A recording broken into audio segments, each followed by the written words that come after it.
രാവണപ്രഭു സിനിമയിലെ നമ്മുടെ ലാലേട്ടൻ ഉപയോഗിച്ച സെയിം വണ്ടി ഇപ്പൊ നമ്മുടെ കൂടെ ഉണ്ട്, ടൊയോട്ടോ പ്രൈഡോ.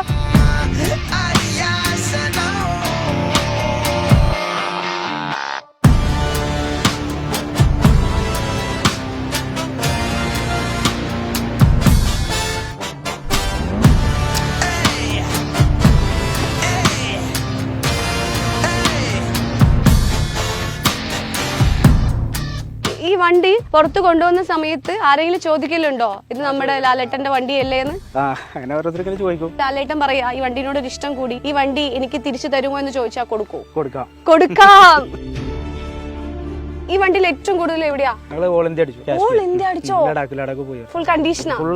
അതായത് നമുക്കിപ്പോ വെള്ളത്തിൽ കൂടെയോ ഒക്കെ ഇത് പോകും. ഈ വണ്ടിക്ക് എങ്ങനെയാ മൈലേജ് ഒക്കെ? മൈലേജ് ഒരു ഈ ടയറുമാണ് ഒരു 8 ഒറിജിനൽ ടയർ ഉണ്ട്, അതിടെ ഒരു 10. ഏകദേശം ഈ വണ്ടിയുടെ ഒരു മോഹവില എത്രയായിരിക്കും? ഇത് 7.5 റുപ്യക്കാണ്. 1.5-2 ലക്ഷം റുപ്യ ചെലവ്. ടയർ, ബമ്പർ, നോർക്കല്, അങ്ങനെ കുറെ കാര്യങ്ങൾ ചെയ്തു. നല്ല കെട്ടുറപ്പ്, നമുക്ക് എവിടെയും കയറി പോകാം. ഒരു ധൈര്യമാണ് ഇതിന്റെ ഉള്ളിൽ. നമ്മൾ വിചാരിക്കാത്ത സ്ഥലത്ത് കൂടെ ഒക്കെ സ്മൂത്തായിട്ട് പോകും. ഓഫ് റോഡ് ആണെങ്കിലും പുഴയിൽ കൂടെ ആണെങ്കിലും എല്ലായിടത്തും, ചളിയിലാണെങ്കിലും ഐസ് കൂടെ കൂടുതൽ മഞ്ഞുകൂടിയാണോ ഇതിലൂടെ ഏറ്റവും അടിപൊളിയായിട്ട് ഓടി? മഞ്ഞുകൂടി നമ്മളിങ്ങനെ വിചാരിക്കും സൈഡിലേക്ക് പോകും, അതേമാതിരി ഇങ്ങോട്ട് പോകും ഒക്കെ ഇങ്ങനെ വിചാരിക്കും. പക്ഷെ ആളങ്ങനെ അടിപൊളിയായിട്ട് വെയിറ്റ് ഇല്ലാതെ വണ്ടി കൊണ്ട് ഉഷാറായിരുന്നു. ഇത് വെള്ളത്തിൽ കൂടെ ഓടിച്ചെന്ന് പറഞ്ഞു. ഈ ലൈറ്റ് വെള്ളത്തിന്റെ അടിയിൽ പോയി. കവളപ്പാറൊക്കെ ഒരുപാട് വട്ടം പോയി. നമുക്ക് ഇങ്ങനെ സാധനങ്ങളൊക്കെ കൊണ്ടുപോയി കൊടുക്കാൻ അങ്ങനെയൊക്കെ അങ്ങനെ പോയിരുന്നു. നമ്മുടെ ഒരു പ്രളയ സമയത്ത് സഹായമായിട്ട് വണ്ടി കൂടിയത് അല്ലേ? ഒരുപാട് പോയി. പിന്നെ എന്തിനാണ് ലങ്കേശ്വര എന്നെ ഈ ടൊയോട്ടോ പ്രൈഡയിൽ തിരിച്ചു കൊണ്ടുപോയി വിടുന്നത്? നമ്മുടെ ഈ രാവണപ്രഭു സിനിമയിലെ ഒരിക്കലും മലയാളികൾ മറക്കാത്തൊരു ഡയലോഗാണ് ഈ ഡയലോഗ്. നമ്മുടെ സിനിമയും അതേപോലെ തന്നെ ഈ ടൊയോട്ടോ പ്രൈഡയും നമ്മൾ മറക്കേയില്ല. അങ്ങനെ നമ്മുടെ മലയാളികൾക്ക് ഓർമ്മ പുതുക്കാൻ വേണ്ടിയിട്ട് നമ്മുടെ ലാലേട്ടൻ ഉപയോഗിച്ച സെയിം വണ്ടി ഇപ്പൊ നമ്മുടെ കൂടെ ഉണ്ട്, ടൊയോട്ടോ പ്രൈഡോ. പക്ഷെ ഇന്ന് ഈ വണ്ടി ഉള്ളത് ലാലേട്ടന്റെ അടുത്തല്ല. ഇന്ന് ഈ വണ്ടിയുടെ ഉടമസ്ഥനെ ഞാൻ നിങ്ങൾക്ക് പരിചയപ്പെടുത്തി തരാം. ഹലോ, നമസ്കാരം. എന്താ പേരെന്താ?